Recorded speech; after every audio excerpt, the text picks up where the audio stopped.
P. Chidambaram ji. Thank you, Madam Chairperson.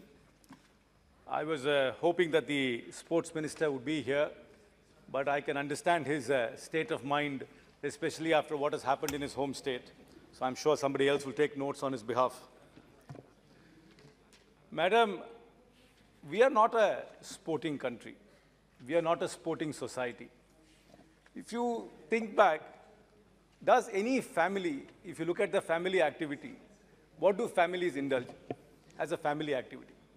They would perhaps go out and eat at a restaurant, or they would go to a temple together, or they would go watch a movie together, or they will go and shop together. We rarely see an entire family playing sport together. Have you ever seen a mother, father, and two young children actually playing sport? This is not part of our society. Sports is really not part of our society.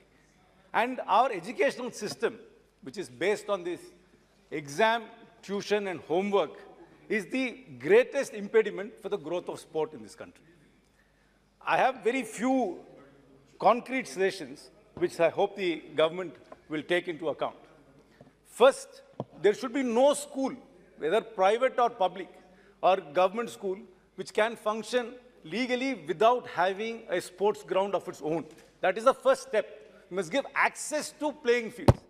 There are so many schools in this country which are in building blocks without playing fields. Second, physical education teacher is compulsory in every school, and he must be given the respect the maths teacher gets.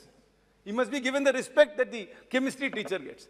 In most schools, the physical education teacher is only used to catch late-coming students or to punish students who are in detention.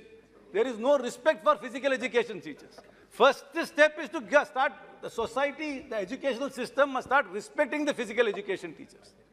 Third, see, as we are an exam-oriented society, the only way to make sure that sports is compulsory is to say that if you do not meet certain physical criteria, if you can't run a mile in, say, 8 minutes or in 6 minutes, you can't write your board exam. And if you have to write a board exam and you have to pass the 10th standard board exam or a 12th standard board exam, you must have compulsory physical education as part of a subject. And if you do not meet that physical condition, you cannot write the board exam. Until you make it compulsory, in this country, no mother will send their daughters to play. First of all, they will say, you'll get dark, so don't go play sports. That is again another cultural thing. You'll get dark. That's why most children are overweight, because they do not play sports and they are caught into this vortex of exam, homework, and tuition.